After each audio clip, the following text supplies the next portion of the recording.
বিসমিল্লাহির রহমানির রহিম। মাননীয় স্পিকার, আপনাকে ধন্যবাদ 2026-27 অর্থ বছরের বাজেট সম্পর্কে আমাকে আলোচনা করার সুযোগ দেওয়ার জন্য।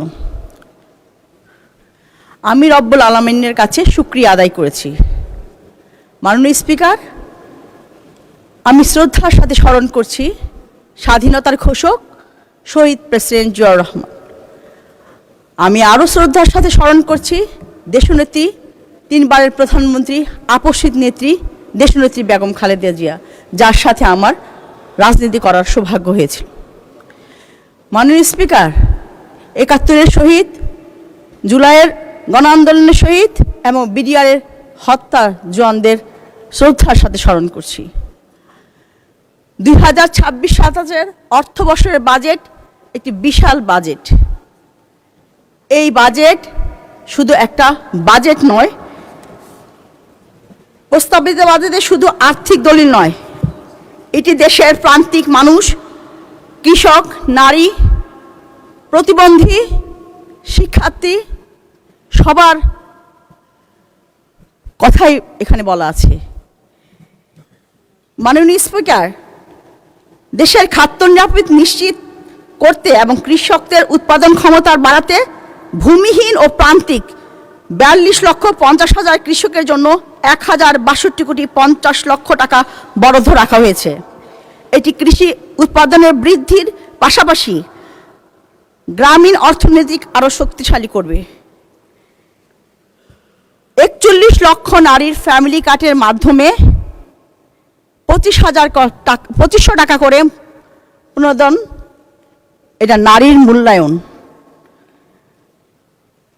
এক জনগোষ্ঠীর অর্ধেক নারী অর্ধেক পুরুষ, নারীকে অবহেলা করে কখনোই একটা দেশ উন্নয়ন করতে পারে না। এই বাজেটে বিধবা, বয়স্ক সহ নারীদের ডে কেয়ার থেকে শুরু করে সমস্ত কর্মসূচিতে নারীকে আনা হয়েছে এবং নারী যাতে সুষ্ঠুভাবে সন্তানের নিশ্চিত পাশে ডে কেয়ারে রেখে সে যাতে মনোযোগ সহকারে কাজ করতে পারে, নারীর কার্যক্ষমতা যাতে বৃদ্ধি হয়, এই বাজেটে সেই উপদেশ আছে।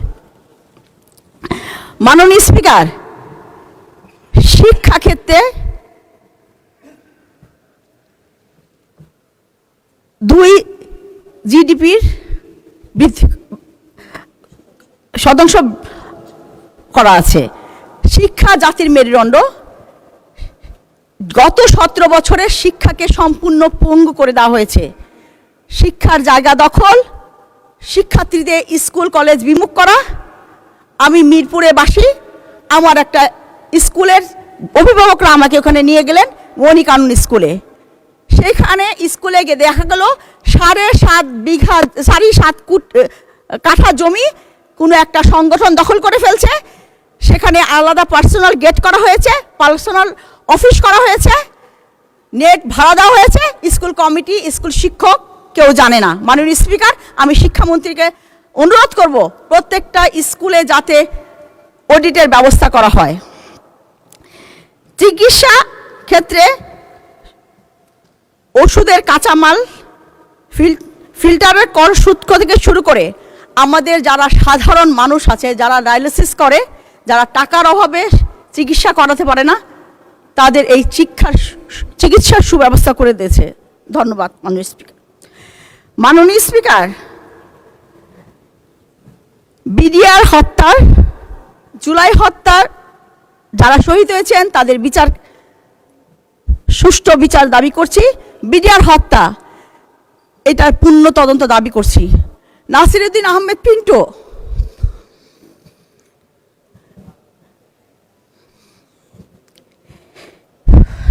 এমপি, আমার আপন বড় ভাই,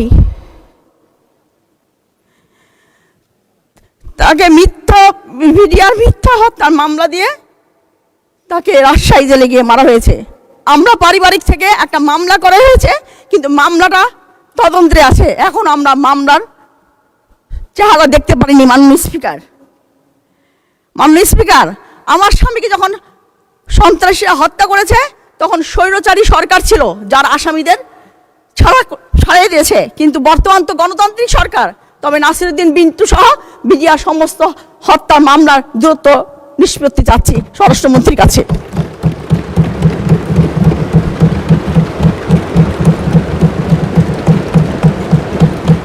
মাননীয় স্পিকার, মাদক একটি সামাজিক ব্যাধি। আমরাও মাদককে না বলি, মাদক থেকে মুক্তি চাই। মাদক শুধু একটা পরিবার না, একটা দেশকে ধ্বংস করে। মাদকের অভিযান পরিচালনা করার জন্য মিরপুর শাহী বাগদাদ রাদিয়াল্লাহু সাল্লাম মাদার শরীফে 14 মে 2026 আল্লাহু আকবার বলে যে হামলা হয়েছিল তার তীব্র নিন্দা জানাচ্ছি। মাননীয় স্পিকার, বন্ধ শিল্প কারখানা চালু করার সিদ্ধান্ত বর্তমানের সরকারের দৃষ্টান্তমূলক পদক্ষেপ।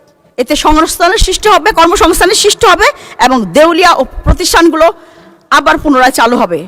মিরপুরে বাংলাদেশের ইনসুলেট অ্যান্ড স্যানিটারি ফ্যাক্টরি লিমিটেডের 2টা ক্লিন সম্পূর্ণভাবে বন্ধ আছে, কোনো প্রকার গ্যাস সাপ্লাই নাই। বর্তমানে এই ফ্যাক্টরিতে বিভিন্ন অবস্থান থেকে 78 কোটি টাকার অর্ডার আছে, কিন্তু এর কাঁচা মাল আসে বিজয়পুর থেকে। 5 বছর ধরে এই বিজয়পুরের মাটি আসছে না, এটা বন্ধ আছে। মাননীয় স্পিকার, ক্রিয়া একটি পেশা, যার উপর করে পেশাগত স্বীকৃতি দেওয়া হয়েছে ক্রীড়াকে। আমাদের মাননীয় প্রধানমন্ত্রী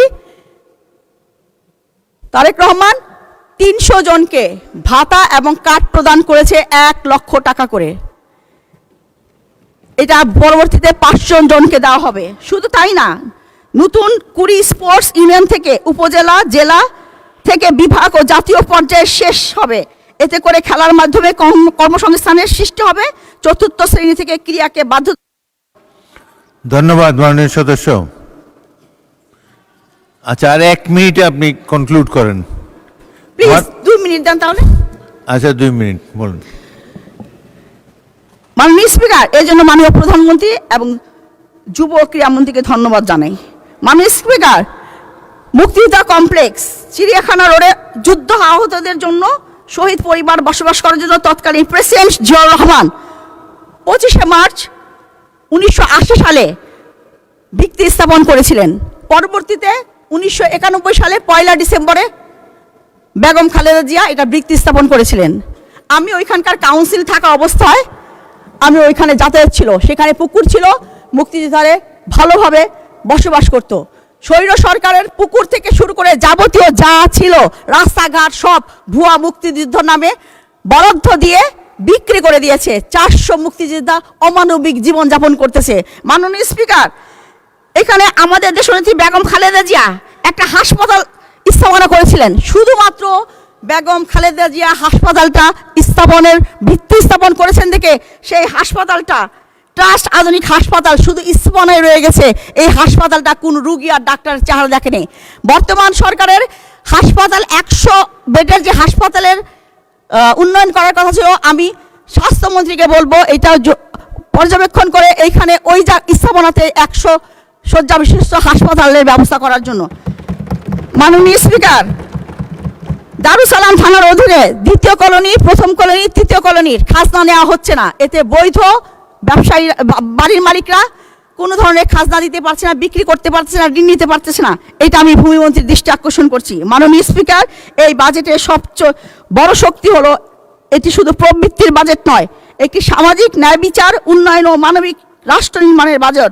আমি আশা করি যথাযথ বাস্তবায়নের মাধ্যমে দেশের জনগণের বিদ্যমান উন্নয়নের গুরুত্বপূর্ণ ভূমিকা লাগবে।